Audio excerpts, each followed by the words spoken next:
एक सामान्य सा विषय लेंगे जिसको हम कहते हैं एलिमेंट्स ऑफ कम्युनिकेशन, संचार के तत्व।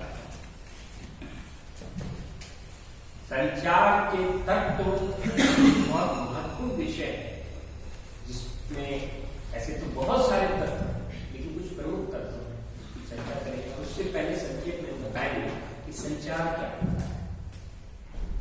कम्युनिकेशन आप जानते हैं ये लिविंग नॉन लिविंग के बीच भी हो सकता है। It's not only man to man, it's between man to animal, animal to animal, even non living communicates, which includes trees, planets, vibrations, ये भी सब पूरे कॉस्मोस में कम्युनिकेशन होता है, पूरे यूनिवर्स में, पूरे ग्लोब में। तो संचार की सबसे पहले परिभाषा दी गई थी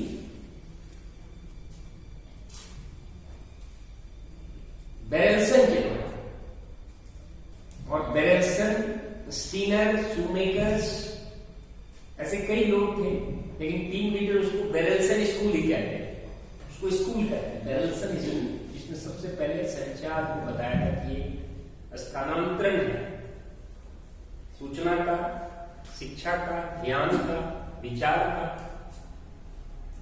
भावनाओं का स्थानांतरण है। एक दो व्यक्तियों के बीच कहते हैं, दो व्यक्तियों के बीच भी है मुख्यतः, क्योंकि ज्यादा तो हम लोग ह्यूमन कम्युनिकेशन की ही बात, जो दो व्यक्तियों के बीच होता है या दो या उससे अधिक व्यक्तियों के बीच होता है तो उसको ह्यूमन कम्युनिकेशन, मानव संचार। लेकिन संचार एक बहुत ही विस्तृत और व्यापक शब्द है, तो इसलिए संचार लिविंग नॉन लिविंग, जीवित अजीवित,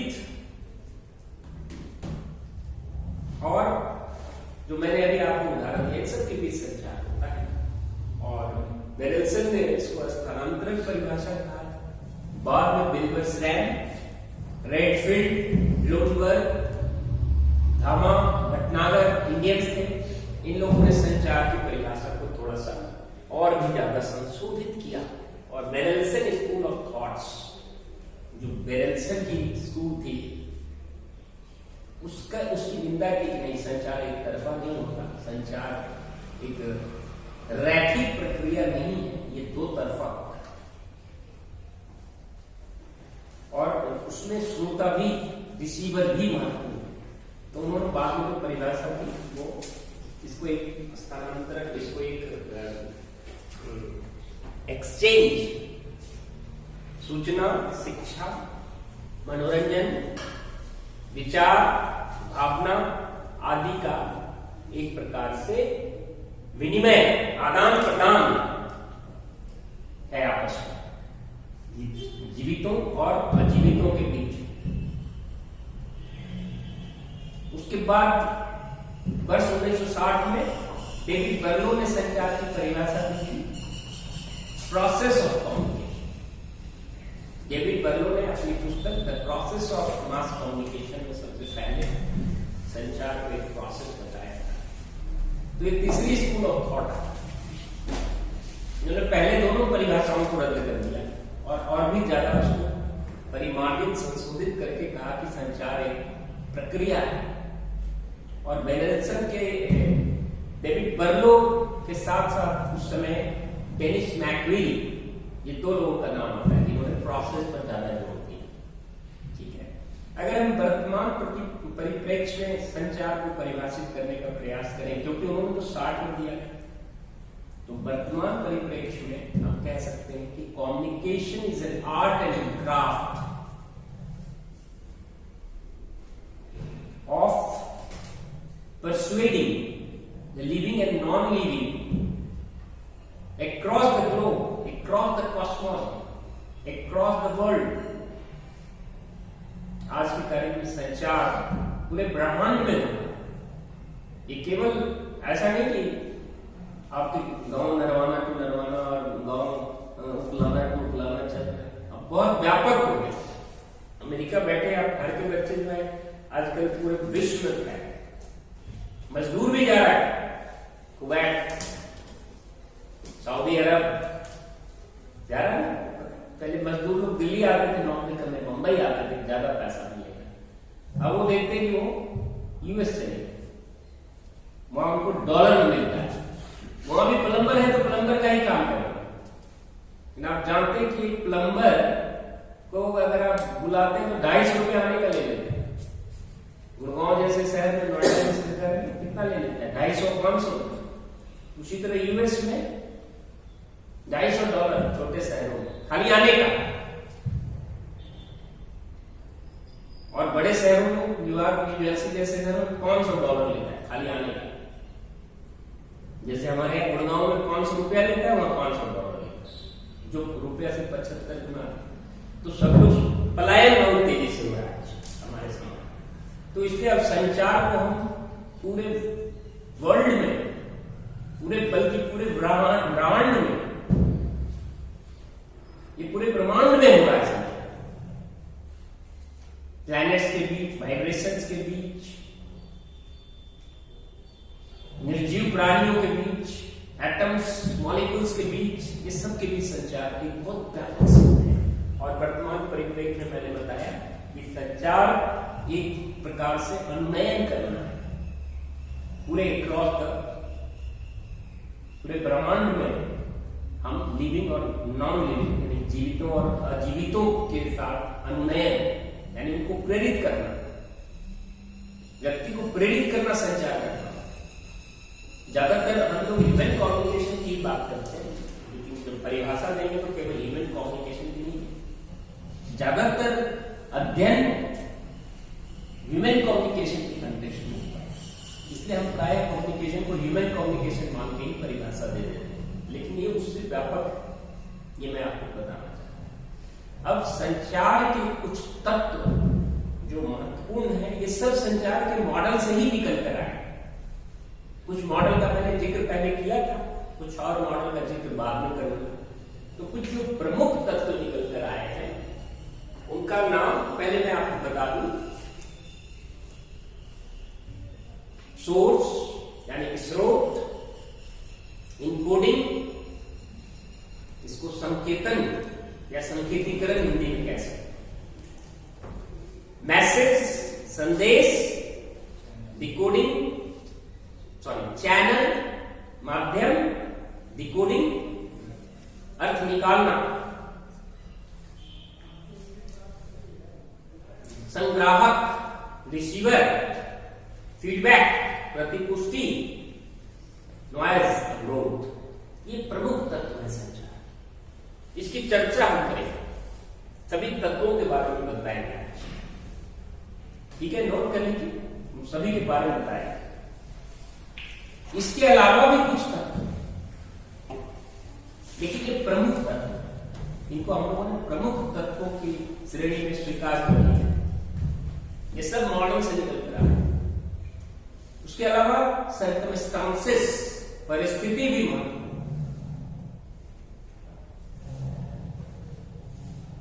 अभिव्यक्ति, एक्सप्रेशन, इंटरप्रिटेशन। अगर ऑस्बर्ग मॉडल देखें तो वहां उससे इंटरप्रिटेशन वर्ड निकला है, इंटरप्रेटर।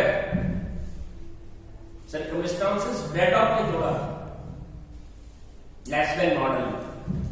मैंने थोड़ी सी चर्चा पहले की थी कुछ मॉडल्स की, लेकिन और व्यापक चर्चा बाद में करूंगा। परिस्थिति,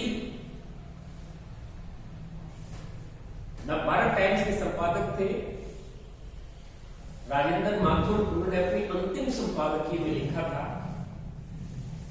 कि यह बात अत्यंत महत्वपूर्ण है कि कौन कह रहा है, किससे कह रहा है और किस परिस्थिति में।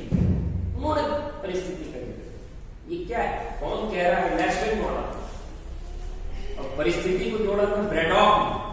बेसिकली ये लैसवेल ब्रैडॉक मॉडल जो कहता है कि कौन कह रहा है, किससे कह रहा है, किस परिस्थिति में। ये उनके अंतिम संपादकीय में देखेंगे।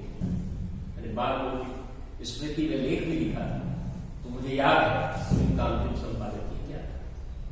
उसके अलावा एक्सप्रेशन, अभिव्यक्ति, ओकेजन, अवसर, परसेप्शन, अवबोधन, पर्पस, उद्देश्य, ये सारे संचार के तत्व। लेकिन प्रमुख तत्व encoding, source, encoding, message, channel, decoding, receiver, feedback, noise. ठीक है, तो इन तत्वों की व्याख्या हमने अभी करनी है। सोर्स, ये पिक्चर की आप बना दीजिए, इससे क्या होता है कि प्रोसेस में पिक्चर की ज्यादा जरूरत होती है, लेकिन फिर भी सोर्स, इनकोडिंग,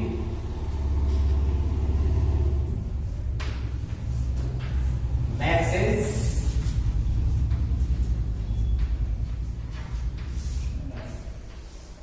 चैनल,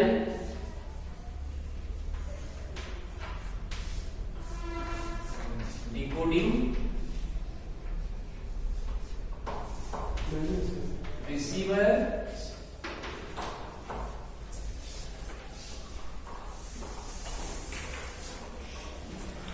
ये प्रोसेस बताने में ये तस्वीर बताना बहुत जरूरी है, फीडबैक। लेकिन एलिमेंट्स में भी हम लोग ये आजकल हर चीज को हम दृश्यकरण करते हैं, विजुअलाइजेशन, तो विजुअल डिपिक्शन बेटर होता है।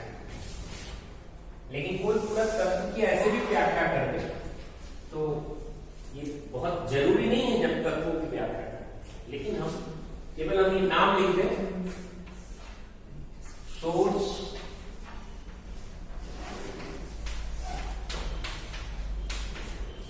दूसरा इनकोडिंग,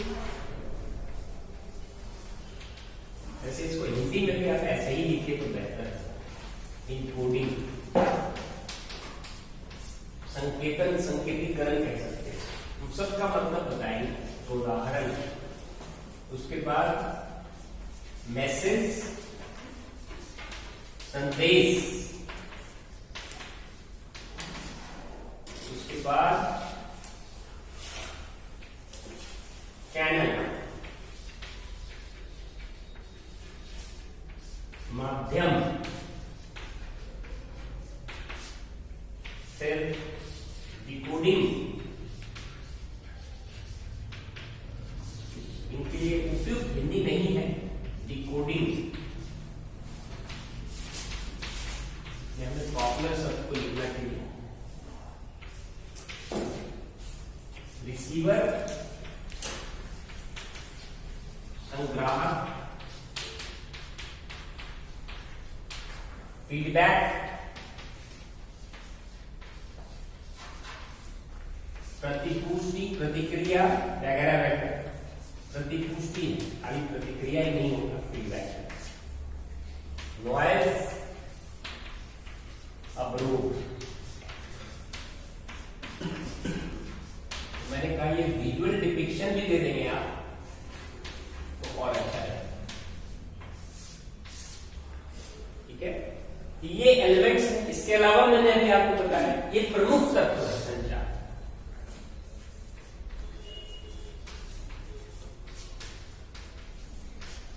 मेन एलिमेंट्स कह सकते या प्राइमरी एलिमेंट्स भी कह सकते, मेन एलिमेंट्स कह सकते।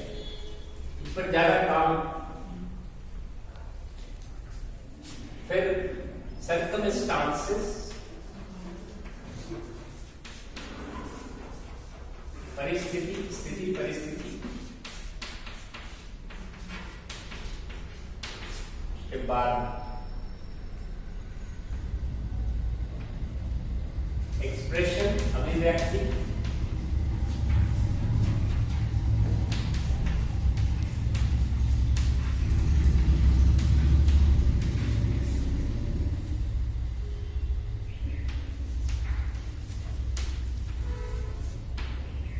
उसके बाद इंटरप्रिटेशन, विश्लेषण।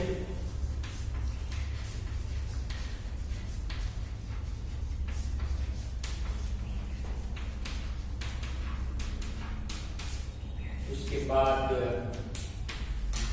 ओकेजन, अवसर, फिर पर्पस, उद्देश्य,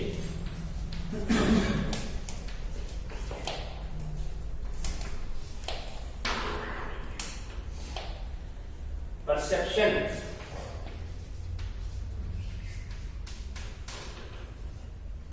अवबोधन या बोधगम्यता भी कह सकते।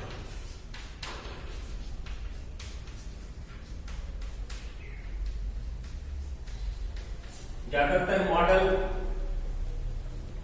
पश्चिम के देशों से आया है। अभी मैंने आपको लैसवेल एंड ब्रैडॉक का उदाहरण दिया, लेकिन भारतीय परिप्रेक्ष्य में प्रत्यक्ष परोक्ष रूप से सभी लागू, वो उसकी चर्चा हम बाद में करेंगे। अभी लैसवेल ब्रैडॉक का मैंने आपको उदाहरण दिया, किस प्रकार से राजेंद्र माथुर के संपादकीय में मैंने उसका अवलोकन दिया था। आज से काफी वर्ष हो गए। तो इन विभिन्न तत्वों की चर्चा मैं भी करूंगा। देखिए, ये सारे तत्व आपके मॉडल से ही निकल करके आए। जिसको थोड़ा बहुत भी मॉडल का ज्ञान है, ये सब तत्व मॉडल से निकल के आए। इवन ओकेजन एरिस्टोटल मॉडल में आया, सर्कमस्टांसेस ब्रैडॉक ने लाया। ये सब तो है ही विकर्स रैम में से four father and father of mass communication जैसे लोगों का दिया। इसके अलावा भी कई तत्व, लेकिन जो प्रमुखता के साथ जिन तत्वों की व्याख्या की जाती है वो तत्व यही है। अब इन सभी तत्वों के बारे में मैं बताऊंगा। सोर्स किसको कहते हैं, ठीक है। सोर्स जो संचार की शुरुआत करता है उसको स्रोत, one who initiates the communication process, who initiates the communication activities is called source. जैसे क्लासरूम टीचिंग में टीचर को सोर्स माना जाता है। दो बच्चे बात कर रहे हैं तो ये बताना बहुत मुश्किल है कि कौन सोर्स, कौन टीचर, कौन स्टूडेंट। कई बार क्लास में बच्चे हमसे ज्यादा बोलते हैं, लेकिन शुरुआत हमने की प्रॉब्लम, स्रोत मुझे माना। सामान्य स्थिति में शिक्षक को स्रोत माना, असामान्य स्थिति अलग है। तो source is one who initiates the communication process, right?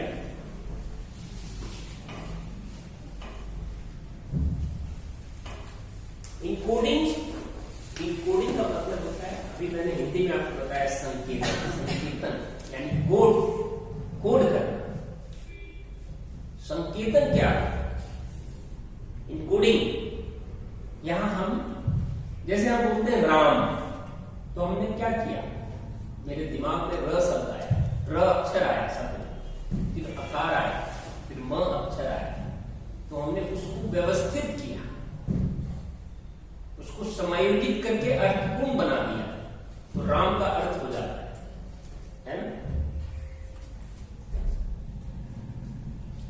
उसके बाद राम आम खाता है, मान लीजिए मैंने बोला, तो आम का एक अर्थ होता है, विशेष अर्थ होता है। फलों का राजा क्या खाता है, खाने के लिए सारी पूरी मानव जाति के लिए सबसे पहली आवश्यकता भोजन ही है, खाता है। मैंने शब्दों को व्यवस्थित कर दिया, वाक्य में निर्मित कर दिया। ये भी इनको सब माइंड में हमारे प्रोसेसिंग होता है जब हम बोलते हैं। लिंग्विस्टिक्स के लोग, न्यूरोलॉजी के लोग इसका भी अध्ययन वैज्ञानिक तरीके से करते हैं, हमें इतनी वैज्ञानिकता भी नहीं करते। तो हम उनको व्यवस्थित, हम किसी को अभिवादन करते हैं तो अभिवादन, हमने अपने हाथ को ऐसे जोड़ा और अभिवादन किया, क्योंकि इसको अर्थपूर्ण बना, इसका एक अर्थ होता है। अब ताली बजाते हैं, इसका कई अर्थ होता है। अच्छा संवाद हुआ तो ताली बजाते, किसी का अच्छा नहीं लगा है तो बीच में भी लोग ताली बजाते हैं। आप अलग अलग परिस्थितियों में बॉडी लैंग्वेज भी अलग तरीके से करते हैं। किसी मित्र को आप ऐसे नहीं करते, है ना, दूसरे तरीके से सम्मान। बहुत ज्यादा बुजुर्ग है तो ऐसे नहीं करते, सीधा पैर तक पहुंच जाते। देखिए संवाद के तरीके बदल रहे हैं, ये भी सब इनकोडिंग है। इसमें सब में हमारा इनकोडिंग हो रहा है। सिंबल्स को हम बॉडी लैंग्वेज को ऐसा सीरियलाइज कर रहे हैं कि उसकी कुछ अलग अर्थ निकल रहे हैं। भगवान के सामने सीधा लेट जाते हैं, हनुमान मंदिर में जाकर के देखिएगा, सीधा लेट जाता है चरणों में। वो तो इसकी कई रूप होंगे। छोटे बच्चे को अलग तरीके से हम संवाद करते हैं, इक्वल को अलग तरीके से करते हैं, बुजुर्ग को अलग तरीके से करते हैं, अति बुजुर्ग को और भी अलग तरीके से करते हैं, और प्रभु को, भगवान को उससे भी अलग तरीके से करते हैं। तो ये केवल शब्दों का ही इंक्लूडिंग नहीं होता, सिंबल्स का भी इंक्लूडिंग होता है, बॉडी लैंग्वेज का भी इंक्लूडिंग होता है। ठीक है, तो मैंने एक उदाहरण दिया। वैसे तो आप जब पढ़ेंगे वो वाला साउंड एंड वीवर मॉडल, तो उसमें ट्रांसमीटर इंक्लूडिंग करता है, लेकिन यहाँ ट्रांसमीटर नहीं है, यहाँ मैं इंक्लूडिंग कर रहा हूं, आप भी इंक्लूडिंग डिकोडिंग कर रहे हैं, मैं इंक्लूडिंग कर रहा हूं अपने लैंग्वेज से, अपने बॉडी लैंग्वेज से। तो इंक्लूडिंग का मतलब होता है कि अक्षरों को, शब्दों को व्यवस्थित करना, श्रृंखलाबद्ध करना, चिन्हों को व्यवस्थित करना, श्रृंखलाबद्ध करना, अर्थपूर्ण बनाने के लिए। So encoding is serializing, arranging, structuralizing the words, the letters, the words, symbols, etc., etc. to make it meaningful. बहुत संक्षेप में बोले तो अर्थपूर्ण बनाना। इनकोड क्या करता है? सोर्स कोई मैसेज देना चाहते हैं तो पहले वो इनकोड अर्थपूर्ण बनाता है। एक शब्द में कहें तो अर्थपूर्ण बनाना या अर्थ देना। मैंने पूरी व्याख्या कर दी आपको, लेकिन अर्थ देना और इसका मतलब अर्थ निकालना। ठीक है, इसमें भी वही चीज होगा, सारे वो शब्दों को ग्रहण करेगा, अक्षरों को ग्रहण करेगा, अर्थ निकालेगा। कभी कभी उल्टा भी ग्रहण कर लेता है, जिसने कुछ और किया, कुछ और देना चाह रहा था, उसने कुछ और ग्रहण कर लिया, वो बाद में हम चर्चा करेंगे, पहले केवल तत्वों को आप समझें। तो इनकोडिंग का मतलब बहुत संक्षेप में तो बोले तो make meaningful, to give meaning, अर्थपूर्ण बनाना अपने संदेश को। तो हम उसके लिए थोड़ी इनकोडिंग करते हैं, अपने अंदर में कोड होता है, तो इनकोडिंग समझते हैं। फिर मैसेज, मैसेज का मतलब हिंदी में संदेश, सूचना, ज्ञान, विचार, विश्लेषण, भावनाएं, स्नेह, प्रेम आदि आदि, ये सब मैसेज अलग अलग परिस्थितियों में अलग अलग प्रकार से मैसेज होता है। मास कम्युनिकेशन में news, views, reviews, interviews, previews, ये सब मैसेज है। Editorial, feature article, special article, news analysis, background, these are the message of mass communication. But हम पूरे कंटेक्स्ट में बोल रहे हैं। सूचना, मास कम्युनिकेशन में तो सूचना को हटाकर न्यूज कर देते, सूचना का भी परिमार्जित और बड़ा प्रोसेस्ड फॉर्म न्यूज। लेकिन जब हम दो व्यक्ति के बीच संवाद हो रहा है, सभी परिप्रेक्ष्य में बात कर रहा हूं, संदेश वो सूचना देते, एक पक्षी भी दूसरे पक्षी को किसी न किसी रूप में सूचना देते। आप देखिएगा, एक उड़ के दूसरे जगह गई तो दूसरा भी उड़ के उधर चला जाए। There is some communication. Insects के बीच में भी देखेंगे आप, कीड़े मकोड़े भी आपस में, एक चींटी अगर उधर चली गई तो सारा का सारा टीम उसके साथ साथ चला, वो भी संवाद करते हैं किसी न किसी रूप में। इसके ऊपर अध्ययन होते हैं, वर्ड्स के ऊपर अध्ययन होते हैं, पशु पक्षी के कैसे संवाद हो रहे हैं, इस पर रिसर्च चल रहा है। तो message is clear. Then comes channel. Channel माध्यम, माध्यम का मतलब जैसे अगर हम मोटा मोटी बोले तो न्यूज़पेपर, रेडियो, टेलीविजन, फिल्म, ये माध्यम, लेकिन ये जनसंचार माध्यम। हम संचार की बात कर रहे हैं, लेकिन जनसंचार तो संचार का एक प्रकार मात्र है। मैंने अभी आपको बताया संचार बहुत व्यापक और विस्तृत है, और जनसंचार तो संचार का एक अंग मात्र, एक घटक है। तो संचार में हम channel, here is the channel sometimes, my language is the channel, भाषा को भी हम चैनल कहते हैं, मीडियम कहते हैं। चैनल का दूसरा नाम मीडियम भी कह सकते हैं। वैसे ज्यादातर लोगों ने मास कम्युनिकेशन इसके लिए सी वर्ड का प्रयोग किया, चैनल, क्योंकि इसके लिए एन वर्ड का प्रयोग किया, मैसेज। तो इसको मीडियम नहीं कह करके इसीलिए शायद चैनल का, लेकिन मीडियम और चैनल एक ही चीज। वो कहते हैं क्या मीडियम है आपका, हिंदी या अंग्रेजी? मैं भी दोनों मीडियम में पढ़ाने का प्रयास कर रहा हूँ, ज्यादा हिंदी बोल रहा हूँ, लेकिन सारे एलिमेंट्स और वेस्टर्न मॉडल्स अंग्रेजी में लिखे हैं। Anyway, so channel in this case of classroom communication is my language, English or Hindi. My body language is also a channel. This blackboard is a channel. This chalk is a channel. So these are channels in classroom communication. Air is also channel. अगर हवा को हटा दिया जाए तो हमारी ध्वनि संचरित नहीं होगी, आगे नहीं बढ़ेगी। प्रकाश को हटा दिया जाए तो हम बॉडी लैंग्वेज, हम एक दूसरे की अभिव्यक्ति नहीं देख पाएंगे। So light is also a channel, water is also a channel. तो समुद्री जो पनडुब्बी जहाज होते हैं वो पानी के अंदर संचार है। मोबाइल पानी में गिर जाएगा तो संचार रुक जाएगा, जरा सा बारिश हो गई तो आपका संचार इंटरनेट पे, लेकिन अंदर समुद्र के अंदर संचार, जो मैरीन इंजीनियर्स हैं वो लोग बताएंगे कि वहां कैसे संचार, लेकिन वहां वाटर इज द मीडियम। तो संचार का मतलब हम लोग पढ़ा है, कहते हैं कि news, radio, TV, film, newspaper, magazine, no, that is true, but that is a channel for mass communication, for mass media. The channel is so many, as I have given you the example. इसके अलावा भी और उदाहरण हो सकते हैं। फिर decoding इसका ठीक उल्टा है। इसमें हम अर्थ देते हैं, इसमें हम अर्थ निकालते हैं। जब दोनों इक्वल हो जाए तो बड़ा बेहतरीन संचार होता है। विल्बर्स रैम ने इसकी बात की, इनकोडिंग और डिकोडिंग को इक्वल किया तो हमारा कम्युनिकेशन इफेक्टिव होगा। खैर मॉडल की बात नहीं करते, ये कई बार इक्वल नहीं होगा। जो हम जिस रूप में आपको संदेश देना चाह रहे हैं उसी रूप में आप ग्रहण कर रहे हैं क्या, नहीं कर पाते। हमारी भी असफलता हो या आपकी भी हो, ऐसा नहीं केवल हमारी असफलता, आप भी उसके लिए पार्टी। लेकिन मैं एक उदाहरण दे रहा हूं कि रिसीवर का भी बहुत महत्वपूर्ण रोल होता है संचार।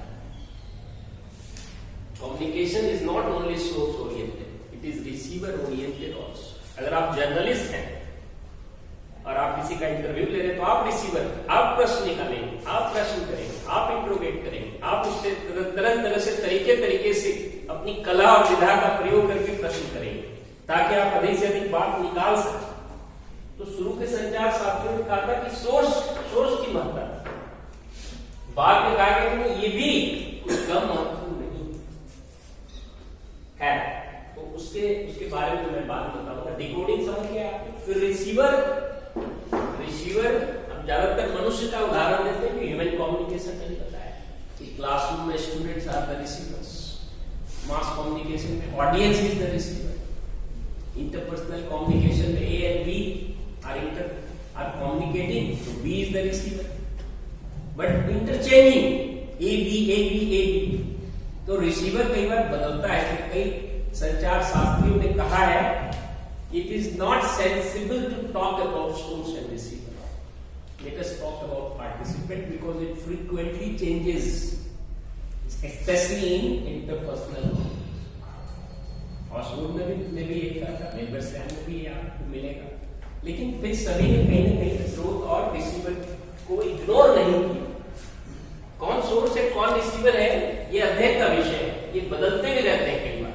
लेकिन receiver means one who gets the message, जिसको जो संदेश को प्राप्त कर रहा है, स्रोत के द्वारा इनकोड करके मैसेज दिया गया चैनल के माध्यम से, उसको जो रिसीव प्राप्त कर रहा है, कि वो व्यक्ति भी हो सकता है, मशीन भी हो सकता है, एक प्लैनेट्स भी हो सकता है, एक वाइब्रेशन भी हो सकता है, कोई भी, दो यूनिट भी हो सकते हैं। दूसरा यूनिट रिसीवर है तो रिसीव करता है, सिग्नल को रिसीव करता है के द्वारा रिसीव। तो receiver is one who gets the message, who interpret. Of course, वो डिकोड करता है, डिकोडिंग को वो इंटरप्रेट भी करता है, अर्थ निकालता है, तो उसमें वहां पर उसके इंटरप्रिटेशन।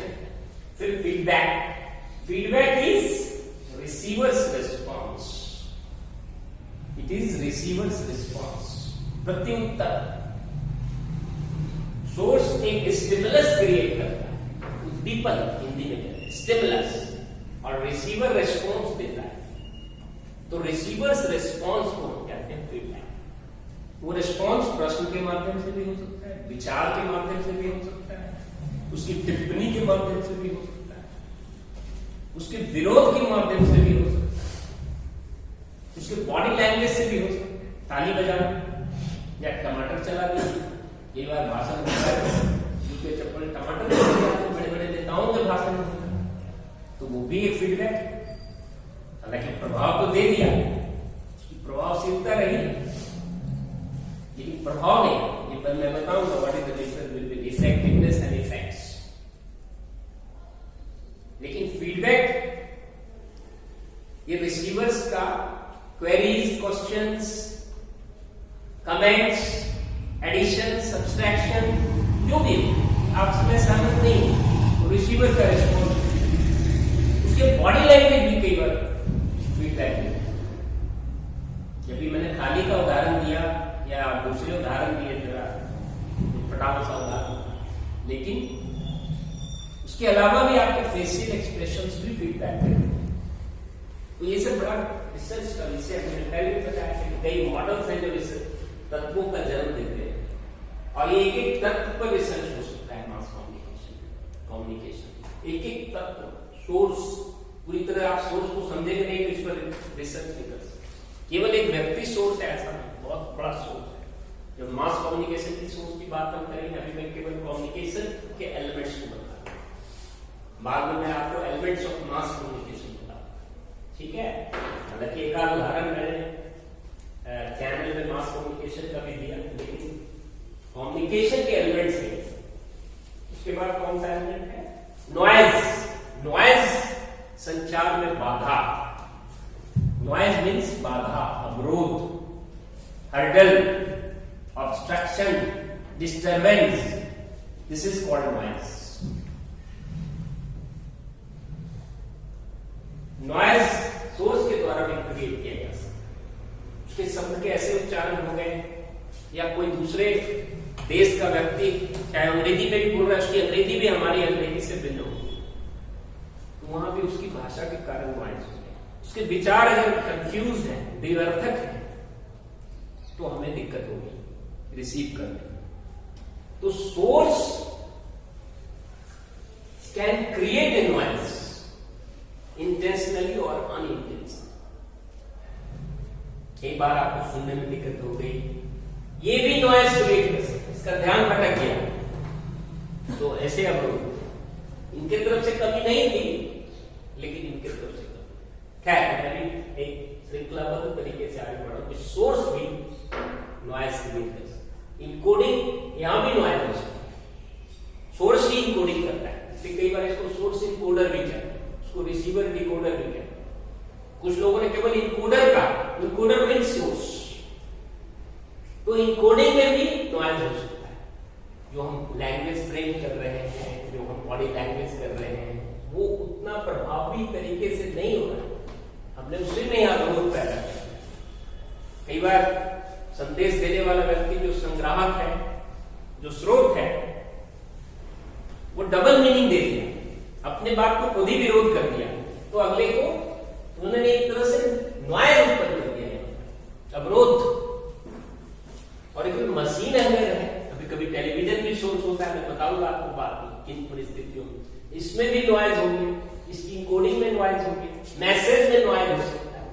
मैसेज में संदेश अगर हमने उचित तरीके से, व्यवस्थित तरीके से नहीं बनाया, चैनल के अंदर नॉइज हो सकता है। लाइट चली गई तो लाइट गुम हो गई, हालांकि दिन का समय है, मान लो कोई ऐसी परिस्थिति हो, हवा हो जाए, हवा तेज हो जाए, आंधी हो जाए, सारे टूटने लगे, तो channel noise can be created by air, by light, even bye black board, though it is a green board.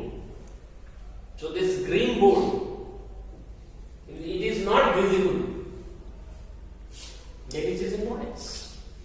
ठीक है, हो सकता है कि विजिबल नहीं हो, जब इसको हम मास कम्युनिकेट करने की कोशिश करें तो ये लिखा हुआ फिर से मुझे लिखना पड़ सकता है। आपको दिख रहा है कि चैनल लिखा हुआ, ठीक है। तो even black board can create a noise, और ग्रीन बोर्ड और white board, whatever you call, decoder can create noise. Receiver है उसके मन में कुछ और चल रहा है, वो कुछ और सपना देख रहा है, उसकी अंतरा वैयक्तिक संचार कुछ और हो रही है, तो वो रिसीव ही नहीं करेगा चाहे घर से कितना भी प्रयास किया जाए। तो यहां भी नॉइज हो सकता है और यहां भी नॉइज हो सकता है, तो हर पॉइंट पर नॉइज हो सकता है, और जब हर पॉइंट पर नॉइज होगा तो ये गड़बड़ हो जाएगी, संचार अप्रभावी होगा।